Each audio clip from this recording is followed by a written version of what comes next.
An end to the ceasefire between Israel and Hamas. Israel launching a series of airstrikes across the Gaza Strip overnight, killing hundreds of people. This man says he was sleeping when a bomb hit the room next to him. He heard his mother and sister screaming for help, then found the children buried under the rubble. Palestinians seen fleeing their homes, the IDF issuing evacuation warnings ahead of the strikes and announcing a second wave of airstrikes happening in the early afternoon local time. Prime Minister Benjamin Netanyahu saying this follows Hamas's repeated refusal to release our hostages, as well as its rejection of all of the proposals it has received from U.S. presidential envoy Steve Witkoff and from the mediators. As of this morning, Israel is operating with full force against the Hamas terrorist organization in the Gaza Strip.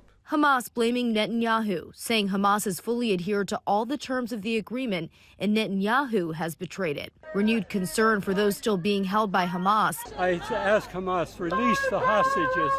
And secondly, I say to Mr. Trump and Mr. Netanyahu, you cannot achieve peace by this method of killing more babies. For 6 weeks, there had been a relative calm in the region with the return of about 36 hostages in exchange for almost 2,000 Palestinian prisoners.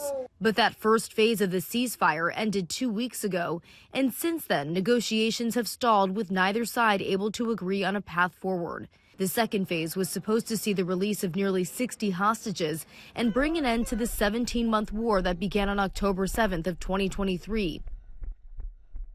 24 of the remaining hostages are presumed to be alive, including Idan Alexander, the last living American-Israeli hostage in captivity. Rena Roy, ABC News, New York.